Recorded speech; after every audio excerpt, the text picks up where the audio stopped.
Saudara kasih Tuhan, sebentar kita akan diberkati oleh Tuhan melalui kebenarannya. Kita akan mau siapkan hati kita kepada Tuhan. Saya undang sama-sama untuk berdiri.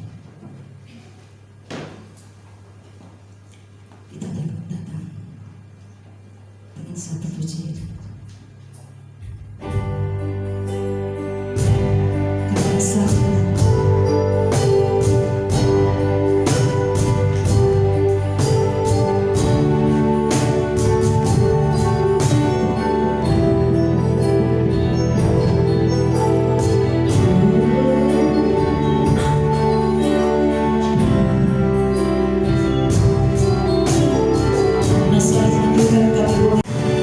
Good.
suaramu bagi dia. Kami tinggikan namamu, kudus, kuduslah Engkau Tuhan. Kudus, kuduslah Engkau. Engkau layak kami sembah, Engkau layak kami tinggikan.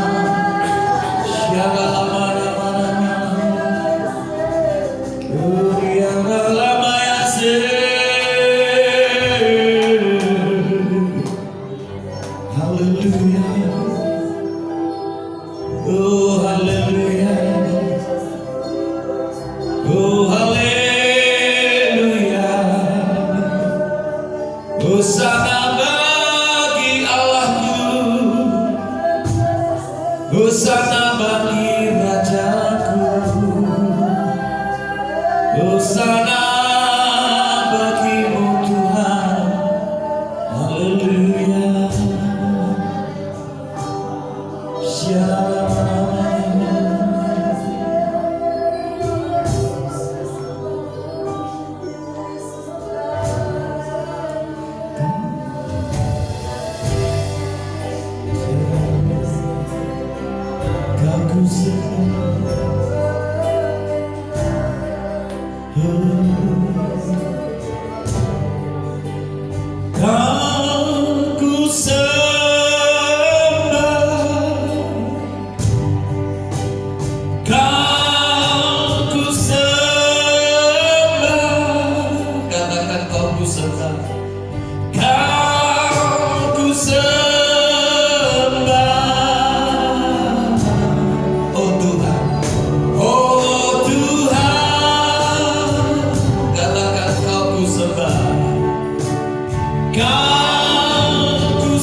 Kita ada di tempat ini, satu tujuan kita untuk memuji dan menyembah Dia.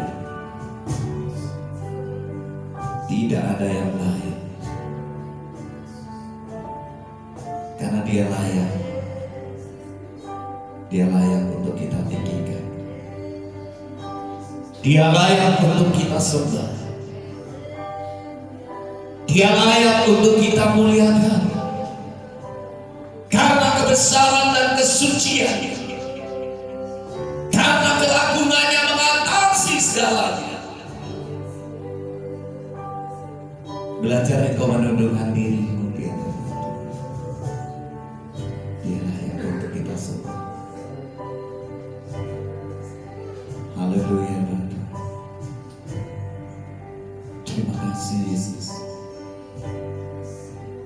Bapa, kami mendengarkan firman-Mu. Berfirmanlah Engkau di tengah-tengah kami. Kami siap untuk mendengarkan firman-Mu. Kami siap untuk melakukan firman-Mu. Anak-Mu yang Kau utus untuk menyampaikan firman-Mu, biarlah pengurapan-Mu turun atas. Di dalam berkat nama Tuhan Yesus, kami siap untuk mendengarkan firman Tuhan.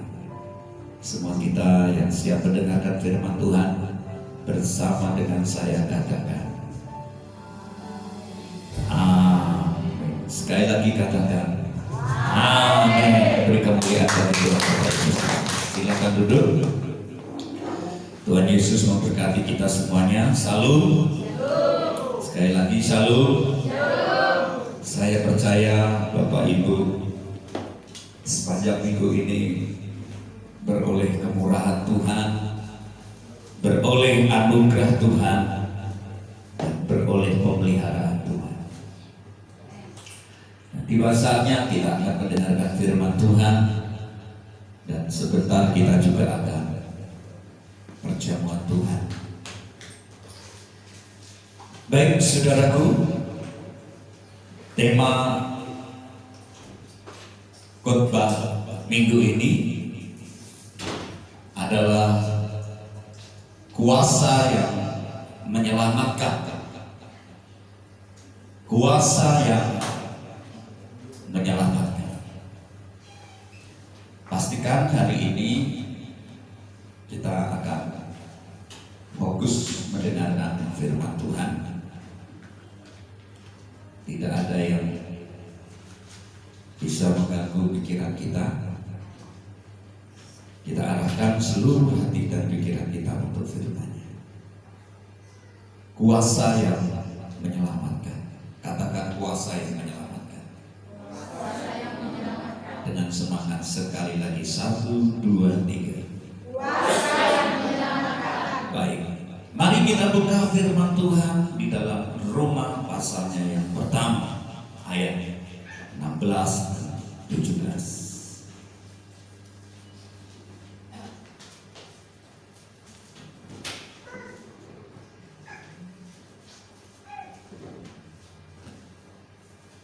Roma pasal 1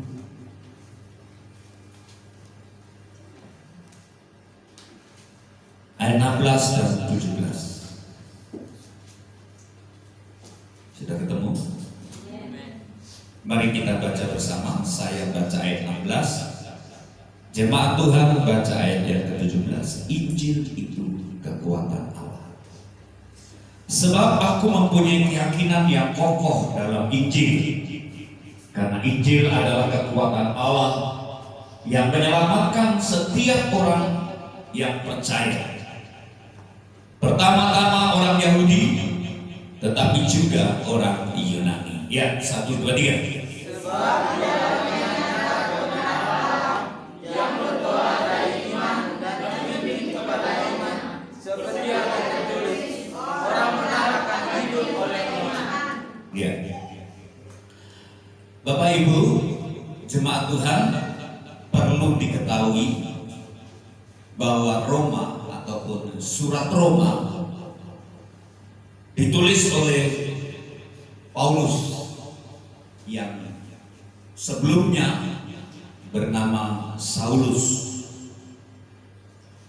Waktu dia bernama Saulus, pribadi ini belum percaya terhadap Injil.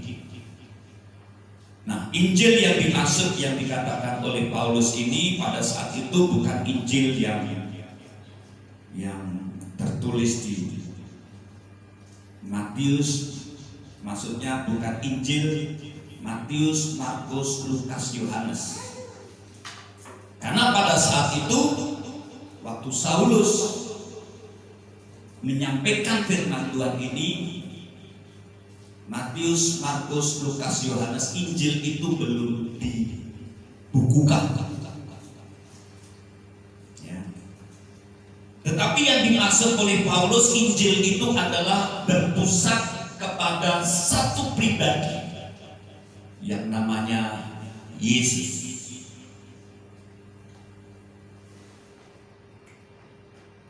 Sebelum namanya Paulus, namanya Saulus. Dan waktu dia namanya Saulus, dia tidak mempercayai tentang berita kesukaan yang ada di dalam pribadi Yesus. Berita sukacita, kabar baik yang ada di dalam Yesus Kristus. Dan kita tahu semua bahwa Saulus memiliki latar belakang, dia bukan sebagai orang yang hanya tidak percaya kepada Yesus, di mana di dalam pribadi Yesus ada kabar baik bahwa di dalam dirinya ada kabar yang membuat manusia diselamatkan. Bukan hanya sekedar itu, tetapi Saulus juga sebagai pribadi yang mengancam kehidupan kekristenan pada saat itu, pada zaman itu. Dia tidak suka terhadap orang Kristen, karena bagi Saulus yang memiliki kepercayaan yang teguh terhadap agama Taurat, mereka diajarkan bahwa tidak ada satu pribadi di dunia ini yang menyamakan dirinya ataupun yang bisa menyamakan dirinya dengan Allah. Sehingga tidak ada yang layak disembah kecuali Allah Jehovah, Allah Yahweh, Allah Eshadai, Allah yang disembah oleh leluhur Abraham, Ishak dan Yakub, yang bertahun-tahun dan yang dipahami oleh orang Israel yang dikenal dengan nama Jehovah, Yahweh, Elohim dan lain sebagainya dan lain sebagainya. Sehingga pada zaman tatkala orang-orang mempercayai Yesus sebagai satu pribadi yang berkuasa dan yang disembah, yang seharusnya penyembahan itu hanya untuk Allah pencipta langit dan bumi, maka inilah yang melatar belakangi Saulus akhirnya membenci orang Kristen, membenci pengikut Kristus, sehingga dia berusaha dengan semaksimal mungkin untuk menganiaya, memenjarakan, bahkan membunuh orang-orang Kristen pada saat itu. Namun Allah punya rencana yang sangat luar biasa dalam kehidupan Saulus, sehingga di tengah-tengah perjalanannya untuk mencari orang Kristen, kita tahu semua sejarahnya. Di kota Damsyik dia rebah dan dia mengalami perjumpaan dengan satu pribadi yang dia benci, satu pribadi yang tidak dia percayai sedikit pun di dalam benak hatinya, namanya Yesus. Sehingga Yesus berkata, Saulus, Saulus, kenapa engkau menganiaya aku? Saulus bilang, siapa engkau? Aku Yesus yang kau aniaya. Dan pada saat itu Saulus rebah dan tidak memiliki kekuatan apapun. Namun Tuhan mengasihi Saulus. Tuhan mempersiapkan Saulus untuk menjadi hambanya. Tuhan sudah mempersiapkan Saulus untuk menjadi berkat bagi banyak bangsa. Dan saat dia mengalami perjumpaan dengan Tuhan, hati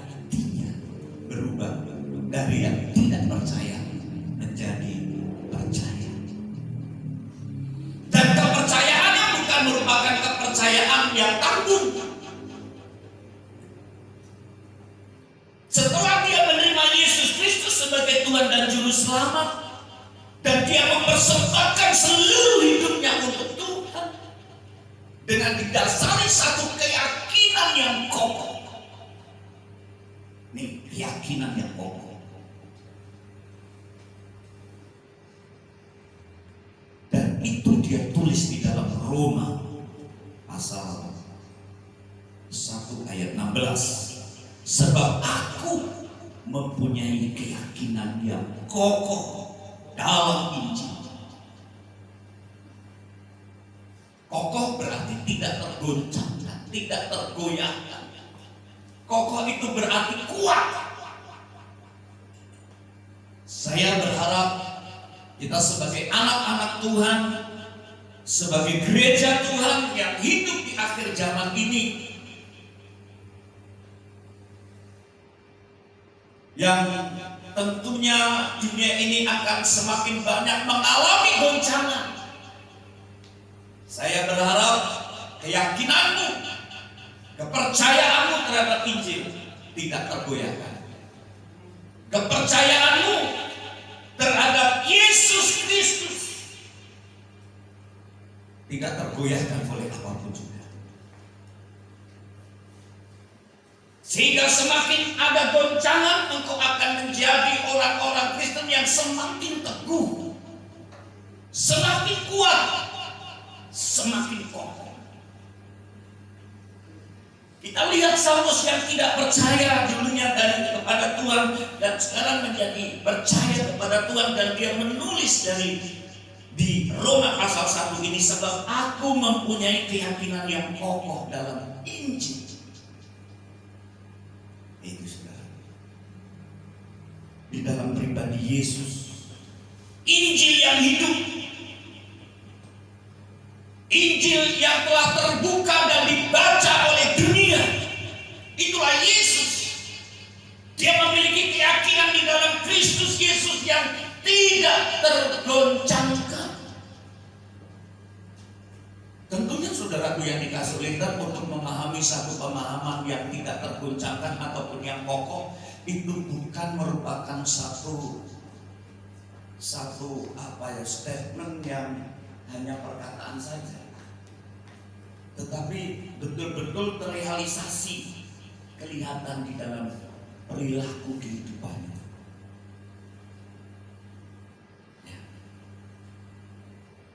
Saya dan saudara perlu bersyukur, karena untuk mempelajari Yesus yang sekarang Yesus sudah naik ke surga, sudah ditinggalkan juta buku petunjuk pelaksana untuk memahami siapa itu Yesus. Amin. Amin. Itulah yang ditulis dari Matius, Markus, Lukas, Yohanes. Zaman Saulus waktu dia bertobat, dia tidak bisa mempelajari dengan buku. Maka dia mengasingkan 3 tahun ke negeri Arab. Dia belajar bersama dengan Roh Kudus. Dia belajar dengan pemahaman hukum Taurat yang pada saat itu sebagai bahan-bahan yang mengacu kepada Yesus, dan dipimpin oleh Roh Kudus, sehingga dia memiliki keyakinan bahwa Yesus memang iya dan amin sebagai penggenapan seluruh hukum Taurat. Pada saat itu Saulus tidak pernah hidup berjalan bersama dengan Yesus seperti murid-muridnya yang lain. Belum. Ya. Nah, oleh sebab itu saya katakan, Bapak Ibu, saya adalah orang yang berbahagia. Kenapa? Walaupun Yesus sudah ke surga, tetapi kita masih bisa mempelajari perbuatan-perbuatan Yesus, karya-karya Yesus, sifat-sifat Yesus, mujizat-mujizat Yesus dan keajaiban-keajaiban yang Yesus lakukan sepanjang hidupnya. Amin. Amin. Amin.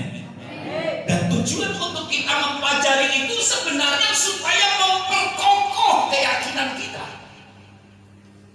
memperkokoh, memperkuat keteguhan iman kita terhadap Yesus. Ini sebenarnya kenapa kitab ini harus ditulis. Kitab ini ditulis supaya iman kita ini diteguhkan dengan kesaksian-kesaksian yang telah ditulis oleh para rasul. Haleluya. Kok nggak ada amin? Nah, oleh sebab itu saudaraku, untuk memperoleh keyakinan yang kokoh perlu belajar. Haleluya. Haleluya. Perlu membaca. Jangan malas baca firman. Kalau kita nggak pernah baca Injil, bagaimana saya memiliki keyakinan yang kokoh di dalam Injil? Dasarnya apa? Iman itu harus memiliki dasar. Karena iman itu adalah dasar. Dan dasar itu harus kuat. Jangan hanya puas menjadi orang Kristen kata Pak Pendeta, kata orang. Tetapi puaskan dirimu, puaskan hidupmu untuk engkau betul-betul memahami Injil, sehingga engkau bisa mengukur keyakinanmu terhadap Injil itu begitu kokoh. Tidak ada yang bisa menggantikan Yesus di dalam hidupmu. Tidak ada. Ya, ini walaupun harta dunia, emas permata, cewek cantik, cowok punya kedudukan, ya kan? Tidak ada yang bisa menggantikan Yesus di dalam hidup. Haleluya. Ini saudara. Kalau orang tidak memiliki keyakinan ini, saudaraku, ingat bahwa dunia ini nanti akan digoncang. Ya. Sekarang sudah banyak goncangan juga. Ya, ini corona belum apa-apa. Belum. Ya, belum. Kalau gereja mula-mula, mereka tidak boleh beribadah. Siapa yang melanggar, taruhannya nyawa. Kalau kita masih disuruh untuk beribadah, cuma tidak boleh di gereja. Sekarang sudah mulai dibuka. Hanya boleh di rumah saja. Dulu gereja mula-mula risikonya bukan itu. You kalau masih mau beribadah kepada Tuhan, risikonya mati. Karena bagi kekaisaran Roma tidak ada Tuhan selain kaisar. Maka seluruh orang Kristen yang dulunya dia menyembah Yesus disuruh menyembah kaisar. Orang Kristen yang teguh imannya dia nggak mau.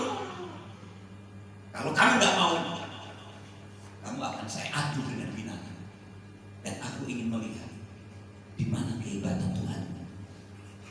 Apakah engkau bisa menolong? Apakah Tuhanmu bisa menolong dan menyelamatkan engkau dari bahaya aduan singa itu, seperti Daniel dimasukkan ke lubang singa, seperti Sadrak, Mesak dan Abednego dibakar dalam api. Tetapi beda, Sadrak, Mesak dan Abednego, Daniel diselamatkan oleh Tuhan. Gereja mula-mula pada saat itu banyak yang tidak diselamatkan, ya kan? Oleh Tuhan fisiknya, tapi rohnya diselamatkan. Tapi mereka memiliki keyakinan yang teguh. Para rasul pada saat itu mengalami aniaya, penderitaan, karena dia menjadi saksi Tuhan. Paulus juga mengalami itu.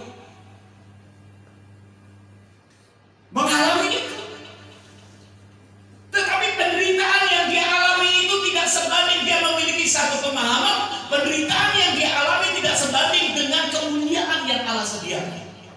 Demikian juga kita. Penderitaan di dunia ini tidak sebanding dengan kemuliaan yang Tuhan berikan.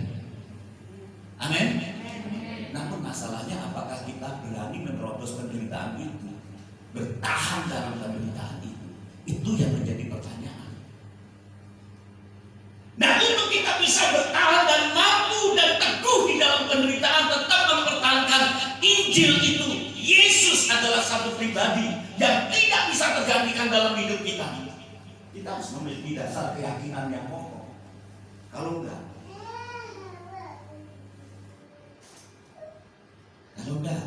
saya tidak mengerti. Kita akan kompromi dengan dunia. Kita akan kompromi. Ya, kompromi. Karena manusia pengennya kan cari selamat. Tapi selamat menurut hikmatnya, bukan selamat menurut hikmat Tuhan. Maka Paulus berkata, sebab aku mempunyai keyakinan yang kokoh dalam Injil. Kenapa? Kenapa Paulus memiliki keyakinan kokoh yang di dalam Injil? Karena dia meneliti pribadi Yesus itu adalah pribadi yang memang pribadi yang benar. Ini saudara, kita harus betul-betul menemukan nilai kualitas kebenaran di dalam Yesus secara pribadi. Paulus tidak diajar oleh orang lain. Dia mengasingkan diri ke negeri Arab 3 tahun setelah dia bertobat, percaya kepada Yesus setelah dibaptis. Dia belajar dengan Roh Kudus, sehingga akhirnya Paulus menjadi seorang rasul. Nah, demikian juga kita mempercayai Injil yang sudah tertulis dalam bentuk Alkitab, yang pusatnya kepada Kristus. Roh lain nanti kan, kalau kita baca, coba kita baca dulu Roma, 2 Korintus pasal 11. Tapi saya tidak membahas ini, tapi ini untuk gambaran saja.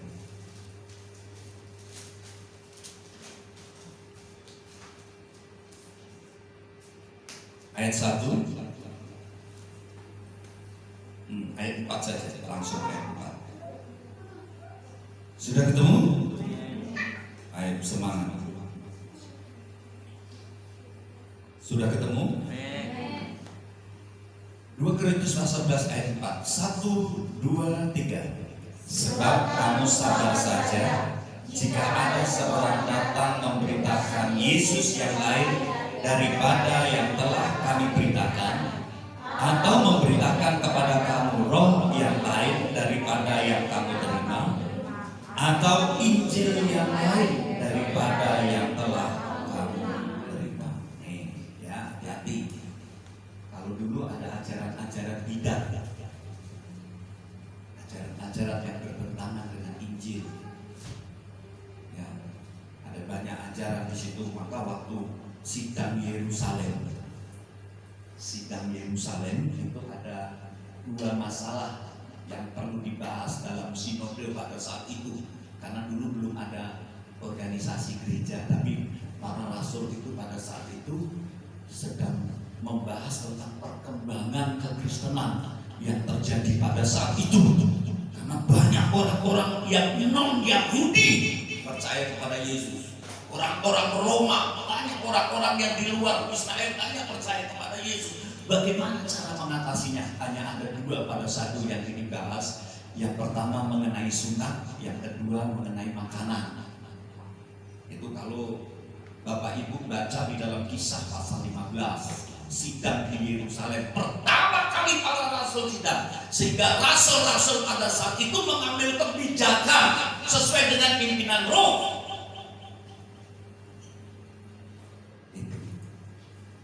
Jadi kalau jadi orang percaya kepada Yesus tidak perlu sunat lagi. Itu contohnya. Karena keturunan Israel, keturunan Abraham harus disunat pada hari yang ke. Jadi anak lahir umur 8, Yesus kan disunat. Nah, ajaran pada saat itu, kalau walaupun engkau Kristen kamu harus disunat. Nah, sehingga terjadi kekacauan. Akhirnya diputuskan kalau orang yang sudah percaya Yesus tidak perlu sunat secara fisik, tetapi harus sunat hati. Itulah yang disebut dengan lahir baru, baptisan. Dan yang kedua tentang makanan. Nah, bagaimana orang-orang di sana itu, orang-orang yang di luar Yahudi itu kan makanannya kan sembarangan, ya. Darah boleh dimakan, kalau potong binatang dicekik. Terus mereka biasanya mempersembahkan makanan kepada berhala, kemudian dia makan separuhnya, makanan percabulan dan lain sebagainya. Sedangkan kami orang-orang Yahudi tidak pernah makan seperti itu. Apa yang harus diambil? Maka para rasul mengambil kebijakan. Ada beberapa jenis makanan yang tidak boleh dijamah dan dimakan, dan kita harus menjauhkan diri dari makanan itu. Dan kita harus menulis surat kepada mereka sejak dahulu. Kitab para nabi dibacakan, yaitu makanan dari binatang yang matinya dicekik, makanan percabulan, makanan persembahan berhala, dan kemudian darah. Ini diberitakan. Tapi saya tidak mengatakan bahwa itu Injil lain. Nanti kita akan bahas Yesus yang lain, roh yang lain, tapi dan Injil yang lain. Nah, kembali dalam Roma pasalnya yang ke-1 ayat 16. Sebab aku mempunyai keyakinan yang kokoh dalam Injil. Sekali lagi, untuk kita bisa memahami keyakinan yang kokoh di dalam hati dan iman kita terhadap Injil yang berpusat kepada Kristus, kita perlu belajar, kita perlu mencintai firman Tuhan. Katakan amin. Katakan mencintai firman Tuhan. Membaca Alkitab. Ada satu pemahaman, dulu ada Antofiyah yang menyatakan begini, ngomongnya begini. Orang yang malas baca, nih, orang yang malas membaca, mendekati kebodohan. Perhatikan. Maka orang membaca itu penting. Walaupun engkau lulusan SD, tetapi kalau engkau sering baca, rajin baca, engkau akan menjadi orang yang pintar. Karena buku itu jendela dunia. Alkitab adalah jalan ataupun pemahaman tentang hal Allah dan surga. Orang yang malas membaca akan mendekati kebodohan. Dan orang yang bodoh mendekati kemiskinan. Dan orang yang miskin akan mendekati penderitaan. Nah, ini sudah. Ini saya ambil dalam hal rohani. Kalau engkau sebagai orang-orang Kristen ingin kaya rohanimu, ingin membentuk manusia batiniahmu indah di hadapan Tuhan, engkau harus rajin baca firman Tuhan. Oh, enggak ada yang lain. Halo? Halo? Supaya apa? Supaya engkau tidak bodoh. Dia orang Kristen yang bijaksana adalah orang Kristen yang mendengarkan firman Tuhan. Ya, mendengarkan di sini bukan seminggu sekali khotbah, tapi saudara juga harus baca firman Tuhan. Saudara baca firman Tuhan, sehingga engkau akan menjadi orang yang pintar, pandai, berpengalaman, mengerti firman Allah. Tatkala engkau mengerti kebenaran firman Allah, maka hidupmu mendekati. Nah, mendekatilah, ya kan. Jadi orang yang rajin baca akan mendekati kepandaian orang pandai.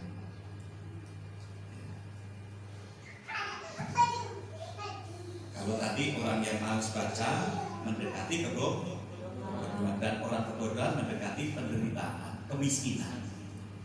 Ya. Nah, kalau engkau rajin baca firman, engkau akan diberkati dengan nilai-nilai Allah. Pikiran-pikiran Allah memenuhi di dalam hatimu, memenuhi di dalam hidupmu.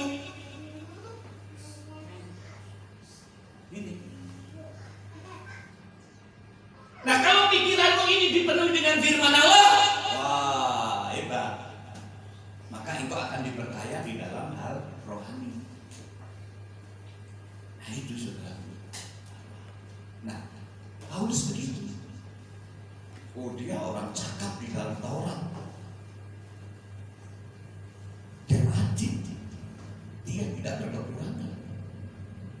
Dan dalam melakukan hukum Taurat, wah dia nggak bercacat, sempurna, perfect. Dia belajar. Gurunya dia namanya Gamaliel. Dia orang hebat, maka dia orang hebat. Alkitab ini perjanjian baru 3/4 ditulis oleh Paulus. Karena kehebatan Petrus hanya nulis 1 dan 2. Kenapa? Karena Petrus nelayan, nggak secerdas Paulus. Ya kan? Lukas bukan murid Yesus karena dia tabib, dia dokter, dia bisa tulis 2, Injil Lukas dan Kisah Para Rasul. Ya. Hebatnya. Coba kalau kita baca Paulus, ya kan? Dari Roma 1-2 Korintus, Filipi, Efesus, 1-2 Timotius, Tesalonika. Wow, luar biasa. Ya, mari belajar firman supaya engkau memiliki pertumbuhan di dalam imanmu yang akan mengkokohkan imanmu dalam menghadapi goncangan. Saudaraku, itu kuasa. Mari kita akan melihat. Sebab aku mempunyai keyakinan yang kokoh dalam Injil, karena Injil adalah kekuatan Allah.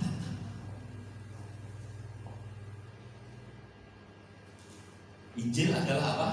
Kekuatan Allah. Sekali lagi katakan, Injil adalah kekuatan Allah. Wow.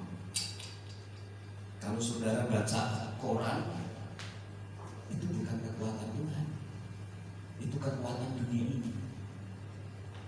Kalau saudara baca komik, itu bukan kekuatan Allah. Itu tidak akan menambah imanmu, itu hanya menambah pengetahuanmu, tapi tidak akan memperkuat imanmu kepada Yesus. Dan itu bukan kekuatan untuk menyelamatkan, tetapi banyak manusia hari-harinya habis untuk membaca hal yang sia-sia. Bukan sia-sia sih, tapi hanya sebatas pengetahuan. Justru Injil yang kekuatan Allah dikesampingkan dan tidak pernah dibaca. Tragis nggak kira-kira? Banyak manusia nanti hidupnya akan mengalami tragis, saudaraku. Tapi saya berharap mulai hari ini kita belajar mencintai Injil. Katakan amin. Ya, karena kita nggak akan bisa belajar dengan Yesus secara pribadi. Karena Yesus sudah ke surga, maka Dia memberikan Roh Kudusnya untuk menolong saya dan saudara. Kemarin kita sudah belajar, dan hari Minggu Rabu nanti kita masih belajar bahwa Roh Kudus perannya adalah untuk menolong.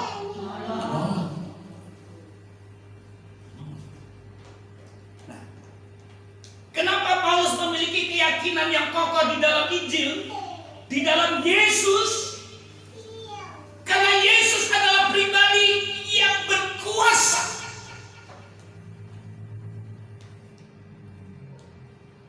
Yesus adalah satu pribadi yang memiliki kekuatan untuk menyelamatkan dunia ini, menyelamatkan manusia.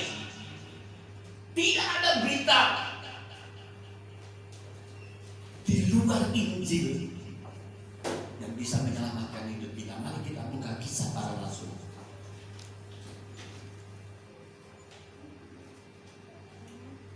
Pasal 4 ayat 12.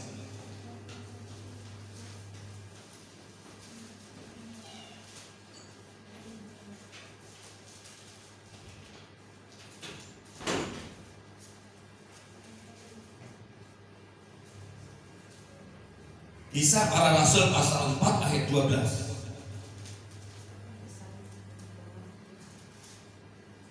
Sudah ketemu? Mari kita baca bersama. 1, 2, 3. Dan bersama tiga hari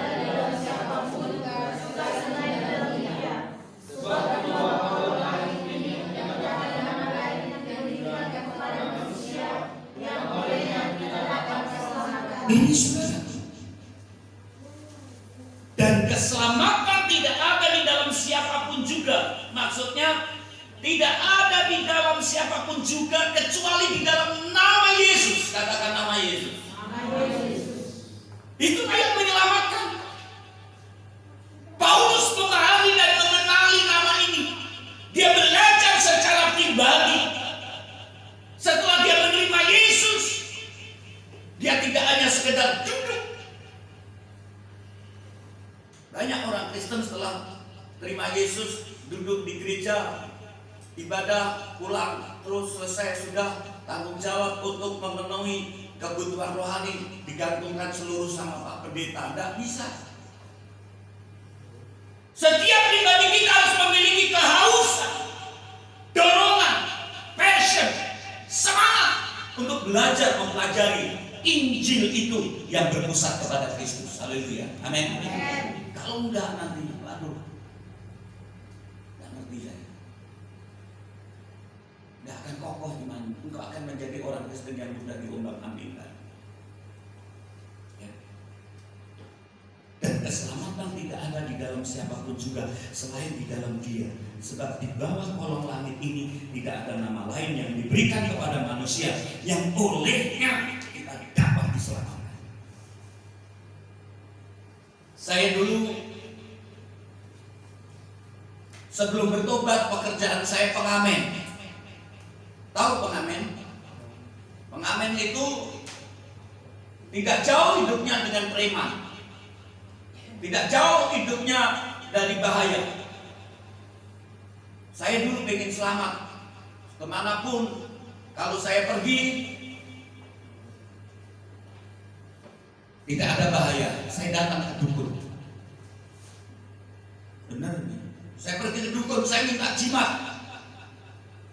Ada yang pernah di sini datang ke dukun? Jujur, Pak Pendeta aja pernah ke dukun. Tapi dulu ada yang pernah ke dukun. Pak Lido satu. Ada lagi. Markus pernah nggak ke dukun? Kalau pernah ke dukun tuh biasanya kalau dengar firman Tuhan ngantuk.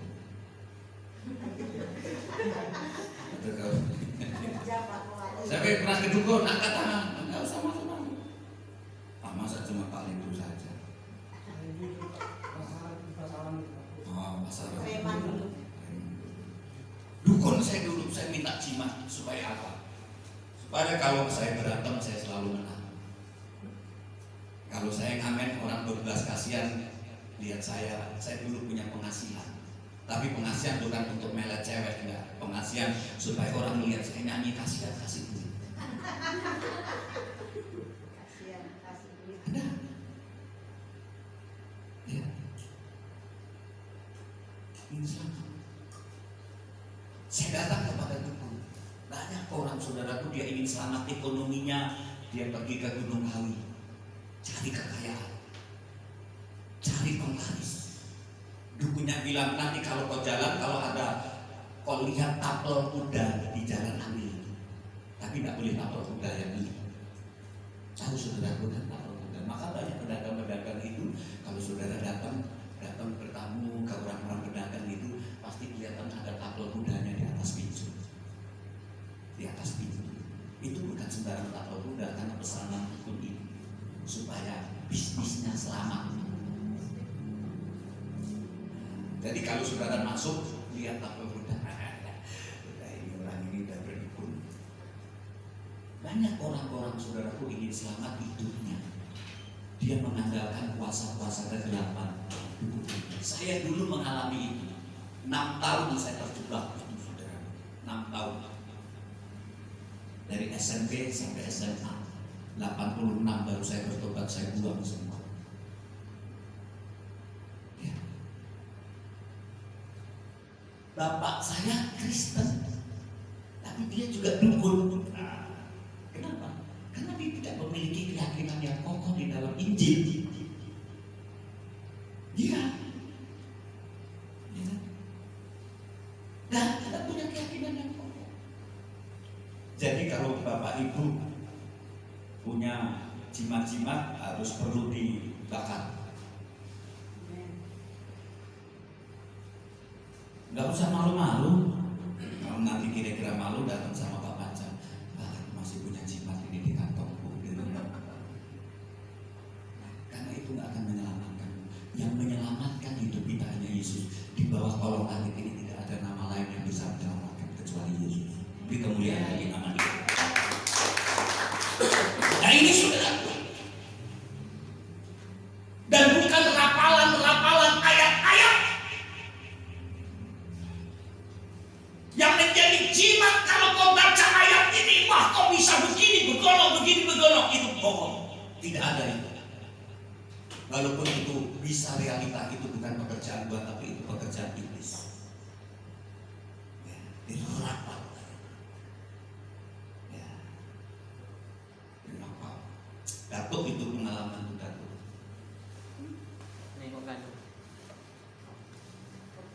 Wah, ya, itu belum tentu.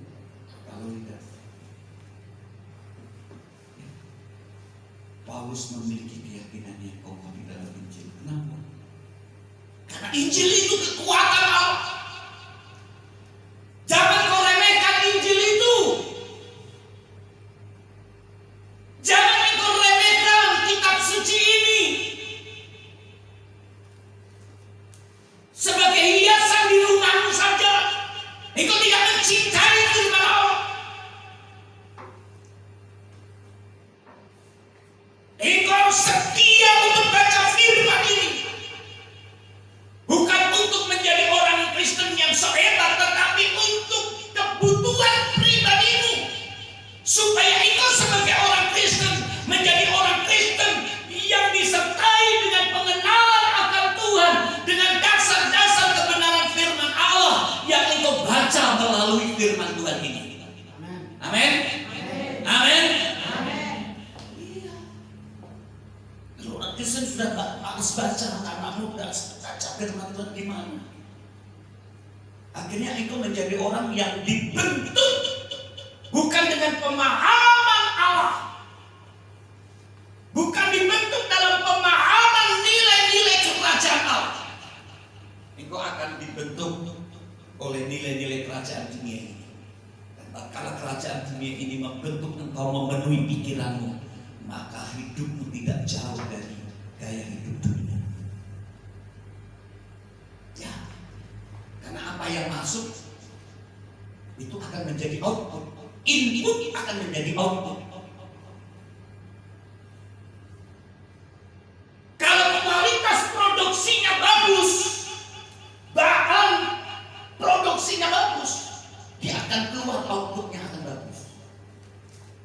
Saya percaya. Ya. Maka di dalam produksi itu dia pengen, kalau kualitasnya bagus, dia pengen mencari bahan-bahan yang berkualitas. Dan tidak ada buku yang berkualitas di dunia ini kecuali Alkitab. Beri kemuliaan bagi Tuhan. Ingat saudara, tidak ada buku yang selalu up to date, buku yang terkuno, tetapi termodern. Sepanjang zaman dunia akan mencari sumber kebenaran ini, dan kebenarannya Tuhan ini semakin tahun akan semakin dibukakan rahasianya. Nah sekarang saudaraku, dalam menghadapi situasi dunia yang semakin tidak menentu, kalau engkau tidak memperkokoh imanmu, terus kamu memperkokoh dengan apa? Kenapa? Sedangkan dunia kan tergoncang semua. Baru dengan corona aja semua sudah tergoncang. Dunia pariwisata, perhotelan, transportasi, semua tergoncang. Perbankan tergoncang. Baru dengan corona saja. Belum Tuhan jatuhkan nanti sesuatu yang dari langit itu Tuhan goncangkan. Tidak mengerti lagi. Tapi bagi saya dan saudara, kalau memiliki iman yang kokoh, sekalipun bumi ini bergoncang, imanku tidak akan tergoncang. Amin. Iya. Karena suatu saat imanmu akan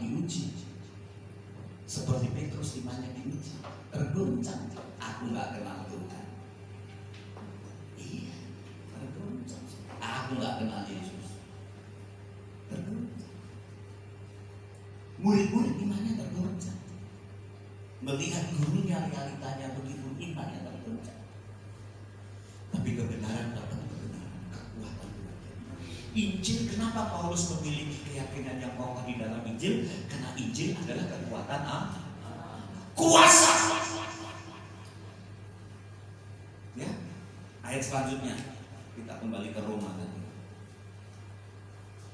Karena Injil adalah kekuatan Allah. Kekuatan untuk apa? Kekuatan untuk apa?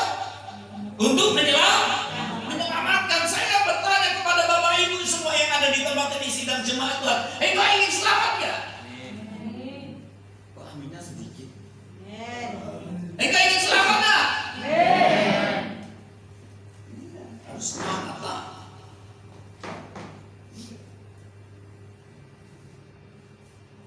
Tidak ada nilai yang tertinggi di dalam hidup manusia kecuali keselamatan. Maka tatkala Yesus nanti di atas kayu salib itu merupakan anugerah yang besar, karena itu adalah karya keselamatan yang tidak bisa dilakukan oleh siapapun. Ini saudaraku, ini penting. Melebihi dari hanya sekedar lumpuh berjalan, melebihi hanya sekedar mujizat 2 ekor ikan dan 5 ketul roti dan 5.000 orang dikasih makan. Artinya melebihi dari mujizat kebutuhan perut.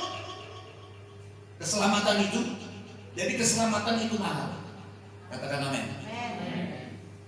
Karena engkau dibeli bukan dengan emas, perak dan batu permata, tetapi engkau dibeli dengan darah Yesus. Sekalipun engkau memiliki dan memperoleh seluruh dunia ini, harta dunia ini, itu tidak bisa membayar harga nyawamu. Ini saudaraku. Dan tidak ada berita keselamatan di tempat yang lain kecuali di dalam Injil, di mana Injil memberitakan tentang Yesus yang sudah mati di atas kayu salib. Itulah kekuatan Allah untuk menyelamatkan saya dan saudara sebagai orang berdosa. Sehingga dosa kita diampuni, dosa kita disucikan, kita diangkat untuk menjadi anak-anaknya, supaya kita belajar terhadap Injil, sehingga tatkala perjalanan kita menjadi orang-orang Kristen, iman kita tidak akan tergoncangkan oleh apapun. Beri kemuliaan begitu.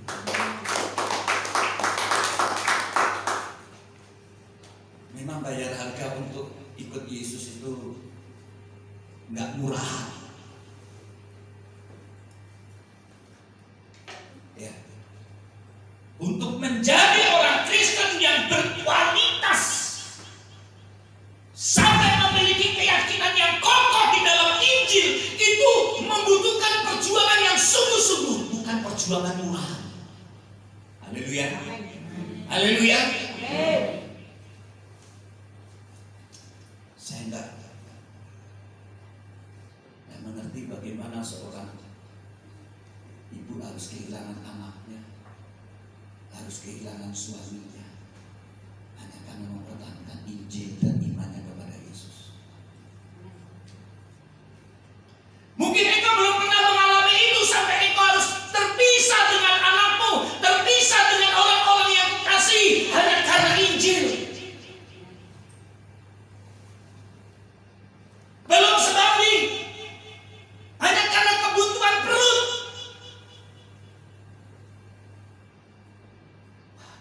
Tidak ngerti ya.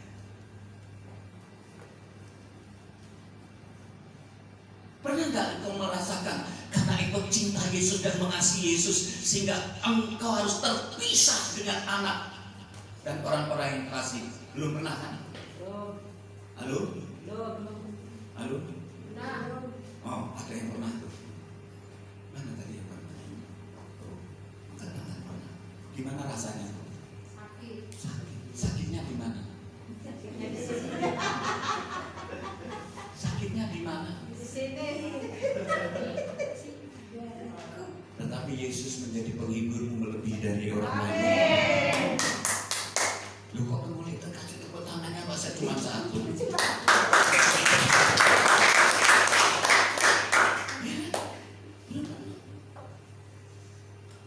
Pernahkah kita karena Injil sehingga kita kehilangan jabatan kita, harta kita? Ada yang pernah mengalami itu? Belum, berarti penderitaannya belum seberapa. Belum seberapa kan? Paling apa yang pernah kita alami karena Injil? Ayo. Coba. Kalau orang yang tidak memiliki keyakinan yang kokoh di dalam Injil, dia akan gadaikan hidupnya. Tahu gadaikan hidupnya? Menggadaikan hidupnya dengan dunia ini. Dan kita tinggalkan Tuhan. Itu namanya menggadaikan hidup.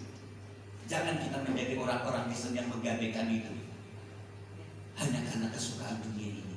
Haleluya. Haleluya.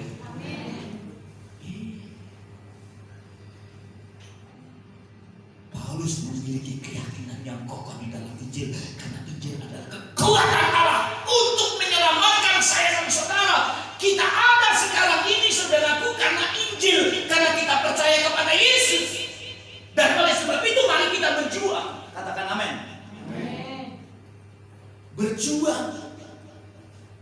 Hidup ini berjuang dan pertandingan.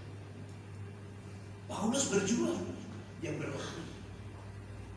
Aku berlari, melupakan apa yang ada di belakangku. Dia nggak mau ingat.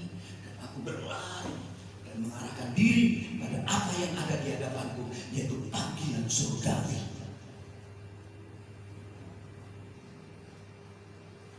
Haleluya. Kita ini hidup di dunia ini parah menggoda kita. Kekuatan dunia menghancurkan, kekuatan Injil menyelamatkan. Di kemudian hari. Minggu depan kita akan belajar esensi Injil ini menyelamatkan. Ya, saya percaya saya dan saudara perindu selamat. Ya.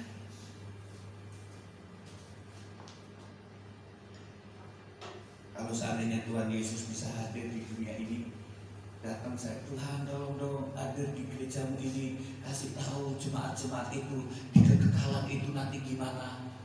Sayangnya nggak bisa. Sayangnya nggak bisa. Tapi dia hanya berpesan kepada kita bahwa kekekalan itu indah kalau kita bersama dengan Tuhan di dalam kerajaan surga. Amin. Itu wujud keselamatan yang sebenarnya. Tapi neraka itu ngeri. Ini gak main-main, saudara. Saya pun gentar, saya pun takut. Kalau diperhadapkan kepada realita, kalau seandainya kita mati nanti, apakah surga neraka, gentar kita. Woi, jangan kira yang kecil-kecil, yang muda-muda masih panjang umur. Ini bukan main-main. Kalau neraka gak ngeri, ngapain Yesus sampai menderita berdarah-darah, dia dipukuli, mati di atas kayu salib, dihina, dipolok, tinggalkan surga. Wow, ada dasar, benar. Jadi kita harus menjadi orang Kristen sungguh-sungguh, bukan puas menjadi orang Kristen hanya sekedar agama, tetapi Kristen harus berjuang untuk keselamatan. Dan untuk meraih keselamatan itu, kita harus benar-benar hidup di dalam keyakinan yang kokoh di dalam Injil. Haleluya. Amin. Tak tergoncangkan. Tak tergoncangkan. Mari, jangan lagi menjadi orang Kristen yang murahan. Berjuang dengan sungguh-sungguh, dengan harga yang mahal sekali. Haleluya. Haleluya. Haleluya. Semangat jadikan kita ini. Jadi tidak hanya menjadi orang Kristen, datang ke gereja, duduk, diam, bus kabur, duduk, diam, persembahan, bus kabur. Oh, kira itu sudah cukup. Oh, enggak. Nah, hari lepas hari kita harus membangun kehidupan kita sesuai dengan nilai-nilai kebenaran. Kita kembali ke Roma.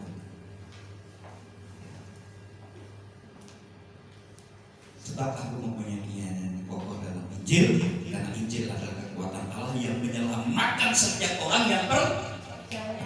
Ada orang yang baca firman tapi dia tidak percaya tidak menyelamatkan. Percaya. Katakan percaya. Yang percaya loh. Jadi untuk kita masuk di dalam area keselamatan, bukan hanya membaca sebagai pengetahuan, enggak. Tapi membaca firman Tuhan itu kita yakini, kita percayai gitu loh. Amin. Yesus itu bukan hanya sekedar pengetahuan di dalam hidup kita. Amin. Tapi Yesus itu harus menjadi pribadi yang kita percaya sepenuhnya dalam hidup kita. Seperti seorang anak yang mempercayai bapaknya, sekalipun bapaknya tidak memiliki apa-apa. Kita dulu pernah jadi anak-anak. Waktu kita anak-anak, pernah gak kita ragu dengan bapak kita? Ada gak di sini waktu anak-anak itu ragu dengan bapaknya, mamanya? Kita ragu. Amin. Ragunya kan setelah besar. Harus ada ditawarin. Coba anak-anak, sekalipun bapaknya miskin, ada orang naik Mercy, pakai jas, nah ikut aku nak. Nanti kamu kok ikut aku nak. Nanti aku belikan mobil satu, mainan banyak. Anak kayak gini tidak mau dia, walaupun bapaknya miskin. Boleh tes.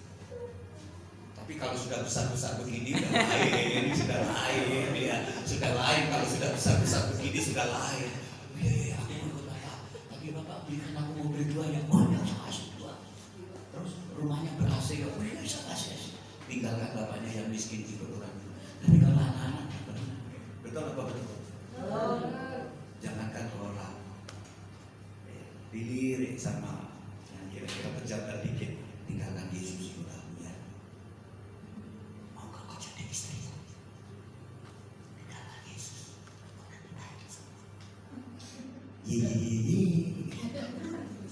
Yang kata-kata juga gitu. Aku kan cantik. Nah, tinggalkan Yesus dulu ya. Bisa. Tapi kalau anak-anak tes kalau saya suruh orang datang pakai Mercy, suruh yang punya apa sih? Ikut aku ya? Enggak mau, enggak. Aku mau bapak saja. Bapak mau miskin, enggak apa-apa. Ya kan? Betul? Itulah iman kita mempercayai Tuhan. Seperti juga kita harus mempercayai seorang anak mempercayai. Saya dulu punya adik-adik saya kecil. Saya ingat saya kelas 3 SD. Saya punya adik, bapak saya itu sering ngajak adik saya itu main. Ditaruhlah di meja. Bapak saya bilang begini, ayo nak loncat. Nanti bapak saya nanti bapak tangkap, enggak akan jatuh. Anak itu dengan berani tanpa curiga terhadap bapaknya. Dia loncat, cepat bapaknya. Ya. Dia tak pernah curiga dengan bapaknya. Enggak dia berpikir, bapak nanti main-main, awalnya sudah loncat, nanti enggak ditangkap dulu. Anak-anak enggak pernah memikir begitu. Kadang kita banyak curiga dulu. Tuhan begini, Tuhan begini, nanti kalau begini, Tuhan begini, anak begini. Udah mal banyak. Ini karena otak kita sudah dicuci dengan dunia ini, sehingga kadang kita berpikir negatif dengan Tuhan. Coba kalau anak-anak kan nggak pernah dicuci otaknya dengan orang lain, hanya bapak ibunya, dia percaya bapaknya. Maka akal kita, pikiran kita harus dicuci terus dengan firman Tuhan. Katakan amin. Seperti corona, setiap hari kita harus cuci terus supaya nggak corona itu masuk. Halo, amin. Habis kerja baca firman Tuhan, jangan habis kerja yang dibaca lain, sudah dikerja masalah, dibaca juga masalah, lain dulu nanti kan. Ya kan? Coba ya, jadi firman Tuhan itu pencuci pikiran kita sehingga kita memiliki pikiran Kristus. Katakan amin. Amin. Nah ini saudaraku ya, sebab di dalamnya nyata kebenaran Allah. Ayat 17 ya. Karena Injil adalah kekuatan Allah yang menyelamatkan bagi semua orang yang percaya. Kenapa? Karena di dalam Jadi kebenaran Allah itu bukan ada di dalam pribadi manusia. Sehebat apapun teman-temanmu yang seakan-akan memiliki pendapat baik di dalam dirimu, dan salah sih ya, tetapi itu bukan kebenaran Allah. Kebenaran Allah itu mutlak ada di sini. Haleluya. Amin. Kalau saudara nonton sinetron itu bukan kebenaran Allah, itu bohong-bohongin. Tapi nontonnya serius. Sampai nangis juga.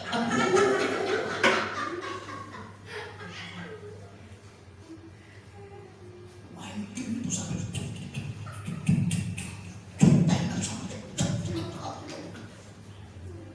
baca firman Tuhan tidak pernah sampai.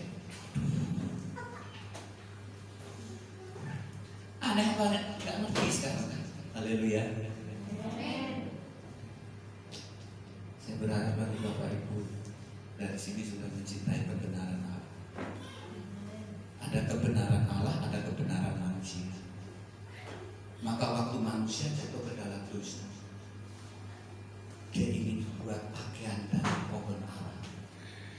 Allah tidak berkenan. Kebenaranmu tidak bisa menutupi kesalahanmu di hadapan Dia. Maka Allah harus potong itu binatang, buatkan pakaian dari binatang. Itu bicara tentang pengorbanan Yesus. Pengorbanan Yesus itulah, pribadi Yesus itulah kebenaran Allah yang sejati. Nanti kita belajar itu juga. Karena di dalam Injil, di dalam Yesus itulah kebenaran. Aku adalah jalan kebenaran. Nah, kalau kita berbicara tentang kebenaran Allah, itu adalah satu situasi kondisi yang tidak menyenangkan di dalam hidup manusia. Karena hidup kita itu selalu ingin memakai kebenaran kita. Tuhan ingin kita menanggalkan kebenaran kita, pakai kebenarannya Allah. Dan kebenarannya Tuhan itu menyakitkan. Katakan menyakitkan. Menyakitkan secara daging, tapi membawa sukacita di dalam roh. Haleluya. Haleluya. Haleluya. Itu kebenaran. Maka Yesus itu membicarakan tentang kebenaran terus. Kebenaran. Ya. Kamu adalah terang dunia. Kamu adalah garam dunia. Ya kan? Iya, itu kebenaran. Berbahagialah orang yang miskin di hadapan Allah. Berbahagialah orang yang lemah lembut. Berbahagialah orang yang dianiaya karena namaku. Itu kebenaran. Dan itu menyakitkan. Itu menyakitkan. Tapi berbahagialah orang yang hidup di dalam kebenarannya Tuhan. Karena kebenaran itu jalan kebenaran. Ya, di dalam Yesus. Maka Yesus itu untuk menjalani hidup di dalam dunia ini, dia harus hidup benar-benar tidak boleh melakukan sesuatu yang salah, sekalipun dia bisa keluar dari kebenaran itu. Tapi dia tidak mau. Karena aku datang untuk melakukan kehendak Bapa. Dan melakukan kehendak Bapa, dia praktekkan. Dicaci maki, tidak membalas dengan caci maki. Diolok, tidak membalas dengan olokan. Difitnah, tidak membalas dengan fitnahan. Bayangkan, padahal dia mampu melakukan itu. Bayangkan saudara. Dan itu kebenaran. Yesus mengajarkan kebenaran. Injil menyatakan kebenaran itu. Jadi kalau saudara dari orang yang berdosa, rusak sama dosa, ingin benar, baca firman Tuhan. Karena setiap firman Allah yang diilhamkan oleh Roh itu berguna untuk menasihati, memperbaiki kelakuan, menyatakan kesalahan. Itulah gunanya kita baca firman Tuhan, sehingga keyakinan kita yang kokoh menjadi kokoh karena kita ditaburi terus dengan kebenaran. Sebab di dalamnya nyala kebenaran Allah yang bertolak dari iman. Dari iman memimpin kepada iman. Jadi iman kita bukan iman yang begini, tapi iman kita semakin hari harus semakin naik. Katakan amin. Katakan amin. Sumbernya karena kau baca firman. Sumbernya karena kau baca firman. Roh Kudus yang mengajar engkau, yang menolong engkau sehingga tumbuh imanmu. Ya. Yang dunia tidak mencintai firman, tidak pernah baca firman Allah, Roh Kudus mengajar engkau dan menolong engkau untuk engkau terus mencintai firman Allah, sehingga imanmu akan bertumbuh dari hal yang tidak baik menjadi baik. Haleluya, amin. Dari yang baik meningkat lagi menjadi berkenan, dari yang berkenan sampai kepada iman yang sempurna. Luar biasa. Beri kemuliaan bagi nama. Akhirnya pada kebenaran firman Tuhan ini, saudaraku, kuasa yang menyelamatkan. Kalau saudara ingin memperoleh dan mendapatkan perlindungan, ya, hidup di dalam kuasa yang menyelamatkan, saudara harus hidup di dalam kekuatan Tuhan, dalam kuasa Allah. Untuk hidup di dalam kuasa Allah, engkau harus banyak belajar Injil sehingga engkau bisa memahami pribadi Yesus dan gaya hidup Yesus. Itulah yang kau tiru, itulah yang kau lakukan setiap hari dalam rumah tangga, dalam pekerjaan, dalam pergaulan masyarakat, ya kan? Bukan nanti saudaraku setelah percaya Injil kita nggak boleh gabung, nggak boleh bersama-sama dengan orang berdosa. Oh, bukan begitu. Yesus juga kumpul dengan orang berdosa. Nggak apa-apa. Injil orang itu. Kiranya Tuhan Yesus berkati buat kebenaran firman ini. Inilah kekuatan Allah yang menyelamatkan kita. Mari hari ini kita mau belajar Injil. Katakan amin. Saya ingin Rabu malam ada peningkatan yang akan belajar firman Tuhan, karena itu mencerdaskan roh kita, ya, supaya iman kita semakin kokoh. Katakan amin. Ya, hari Minggu terus kita antusias untuk beribadah kepada Tuhan. Kiranya Tuhan Yesus memberkati. Kita akan berjamaah Tuhan. Tolong Mas bantu 2 orang. Angkat. Haleluya. Bapak, kasih yang sempurna telah. Mari kita bangkit berdiri. Ku terima darimu, bukan karena kebaikanku, hanya oleh kasih karuniamu kau pulihkan aku, kau pulihkan aku, layak aku untuk dapat memanggilmu. Apa kau beri yang ku minta? Saat ku mencari, ku mendapatkan. Ku ketuk pintumu dan kau bukakan. Sebab kau Bapa-Ku, Bapa yang tetap. Takkan kau biarkan aku melangkah hanya sendirian. Kau selalu ada bagiku, sebab kau Bapa-Ku, Bapa yang dekat. Yang bertugas berjamaah Tuhan maju ke depan. Kasih yang sempurna,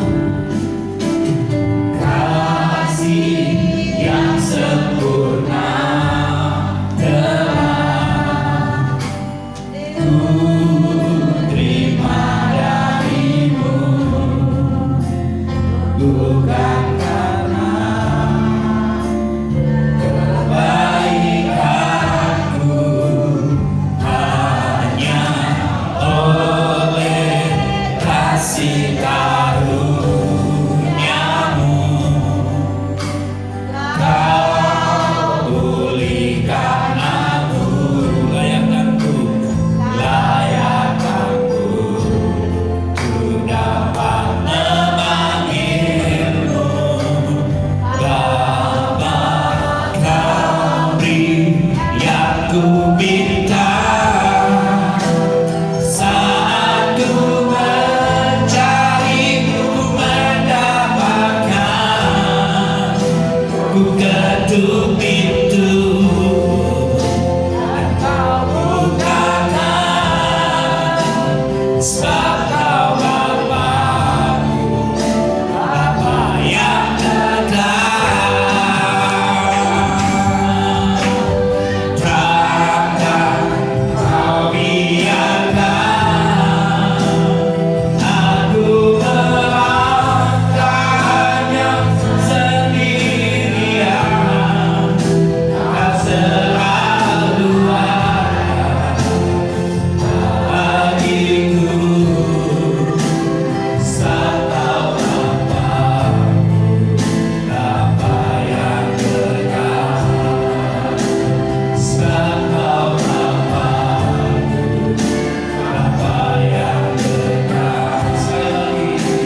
Glory, haleluya.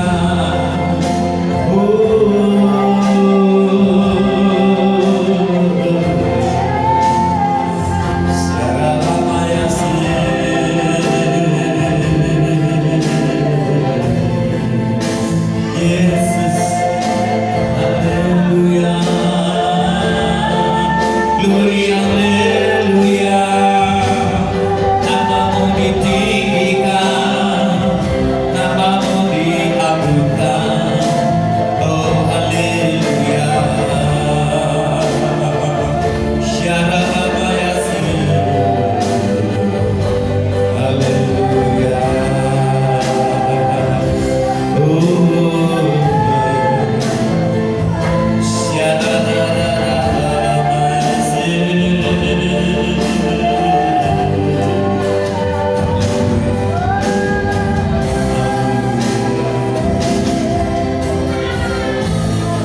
Bapa di surga, kami akan mengadakan perjamuan Tuhan, berdoa untuk kasih lelahi layak kami ya, untuk Dia dapat membawa tubuh dan darah. Kudus kami ya. Kalau Engkau melihat ada hal-hal yang jauh dari apa yang Kau berkenan, dalam pengampunan-Mu turun atas dia dan kuasa darah-Mu menyuci. Berdoa untuk roti dan anggur yang kami pakai sebagai sarana perjamuan Tuhan. Kuduskan sehingga tatkala kami bagikan Tuhan roti dan anggur, tetapi ini adalah tubuh dan darah yang akan memperdamaikan kami dengan Engkau dan memperdamaikan kami dengan Yesus. Demi nama Bapa, Putra dan Roh Kudus, yaitu Tuhan Yesus Kristus, kami siap membagikan tubuh dan darah. Haleluya.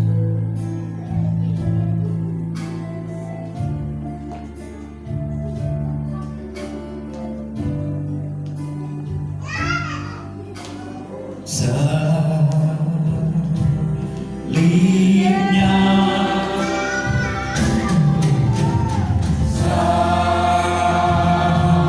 salibnya sangatlah mulia, sangatlah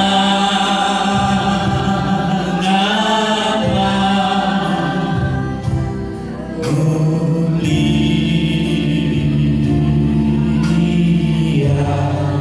Dosaku disucikan, dosaku disucikan, disucikan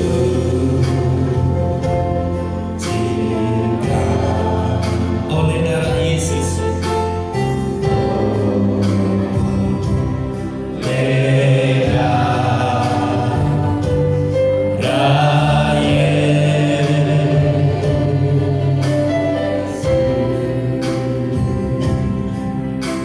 Katakan salibnya, salibnya, salibnya,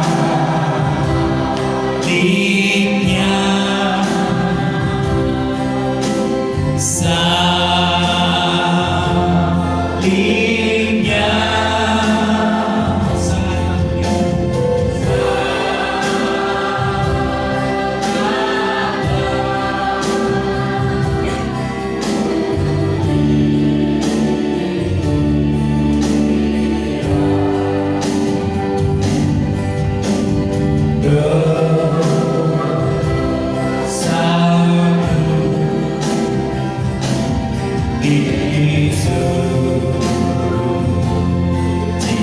disucikan oleh darah Yesus. Oleh darah Yesus.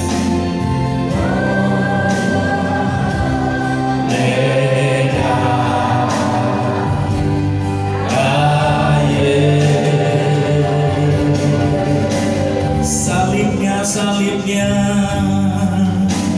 salibnya, katakan salibnya, salibnya sangatlah mulia, sangatlah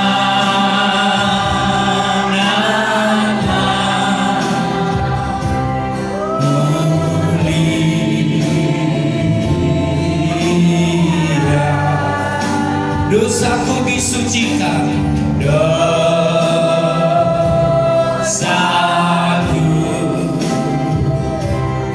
Yesus, kita oleh darah Yesus, oleh darah Yesus. Jemaat Tuhan, angkat tubuh dan darah Yesus di hadirat Tuhan. Di tangan kanan kirimu, engkau angkat di hadapan Tuhan. Dan apa yang saya ucapkan, engkau ulangi dan engkau katakan kepada Tuhan sebagai pengakuan imanmu kepada Tuhan dalam perjamuan Tuhan ini. Dalam nama Tuhan Yesus Kristus, aku percaya bahwa tubuh Tuhan Yesus telah dipecah-pecahkan,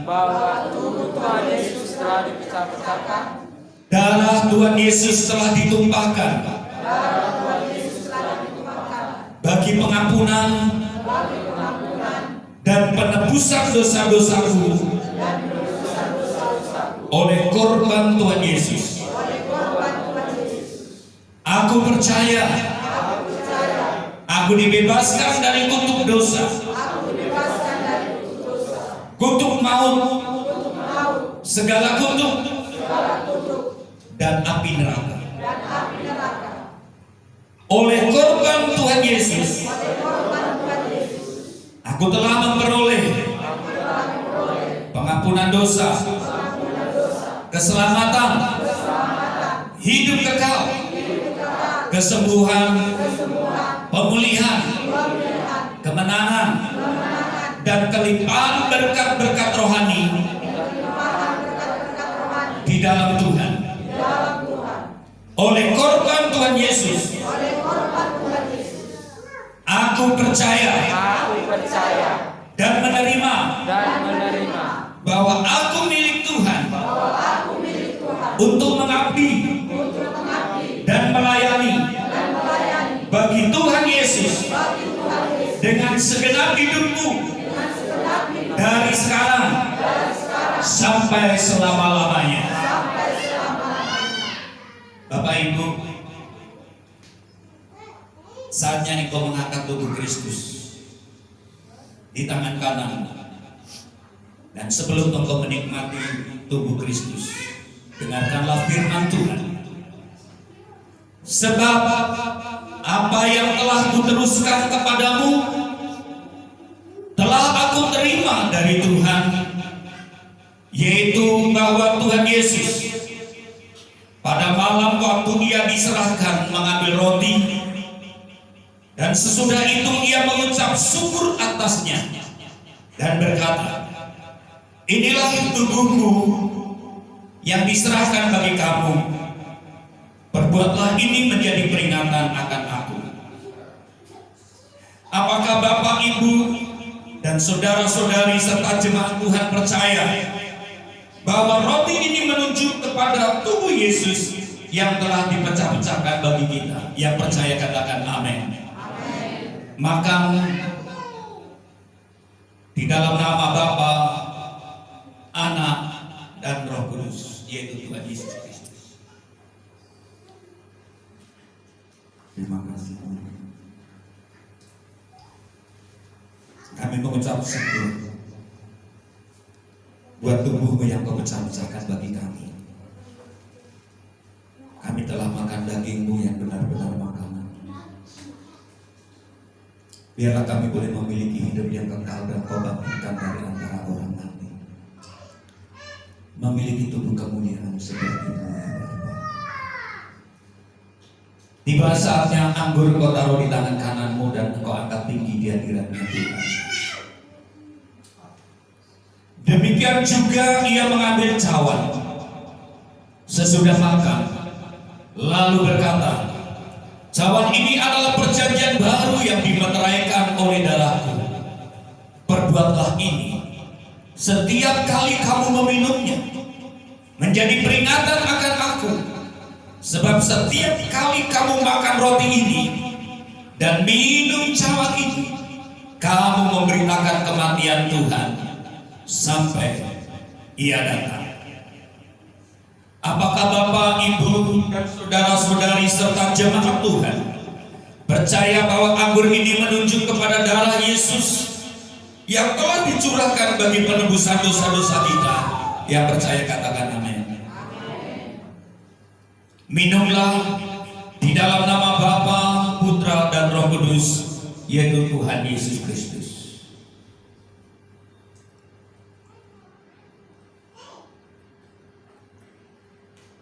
Mari kita bersyukur kepada Tuhan. Haleluya Yesus. Mari kita bersyukur. Haleluya. Oh, haleluya. Engkau angkat tanganmu di hadirat Tuhan. Engkau bersyukur kepada Tuhan. Haleluya. Haleluya. Oh haleluya. Kami bersyukur. Haleluya. Haleluya. Naikkan syukurmu kepada Tuhan. Mari naikkan syukurmu kepada Dia yang telah mati bagimu, Dia telah menebus dosa-dosamu, dan Dia telah memberikan jaminan hidup yang kekal bagimu.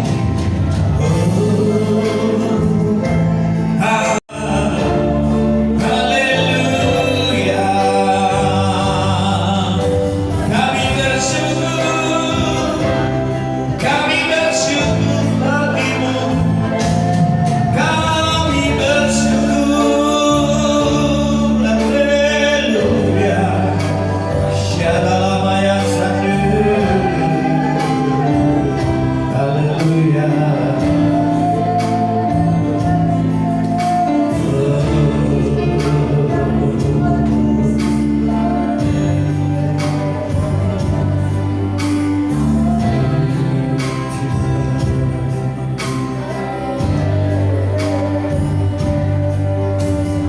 Terima kasih Yesusku, buat anugerah yang Kau beri hari ini. Tuhan adakan syukur bagimu. Terima kasih Yesusku. Terima kasih Yesusku, buat anugerah, buat anugerah yang Kau beri sebab hari ini, sebab hari ini. Tuhan adakan syukur bagimu, syukur bagimu. Terima kasih.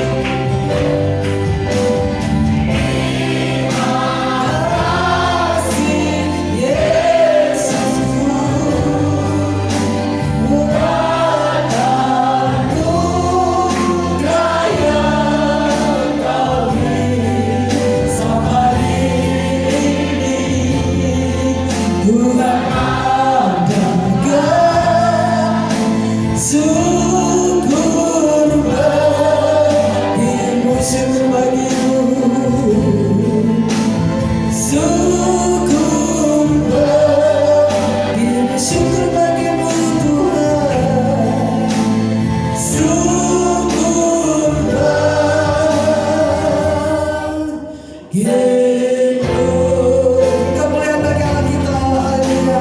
Haleluya Tuhan. Terima kasih Bapa. Terima kasih Tuhan Yesus. Terima kasih Roh Kudus. Kami sudah mendengarkan firman-Mu. Biarlah firman-Mu termeterai dalam hidup kami dan menjadi satu rema dalam kehidupan kami Tuhan. Terpujilah Kau Yesus. Bahkan kami sudah menikmati tipu dan darah Yesus Kristus menjadi perjanjian dalam kehidupan kami. Terpujilah Kau Tuhan, kekal sampai selama-lamanya. Dalam nama Yesus kami sudah berdoa dan mengucap syukur. Haleluya. Amin.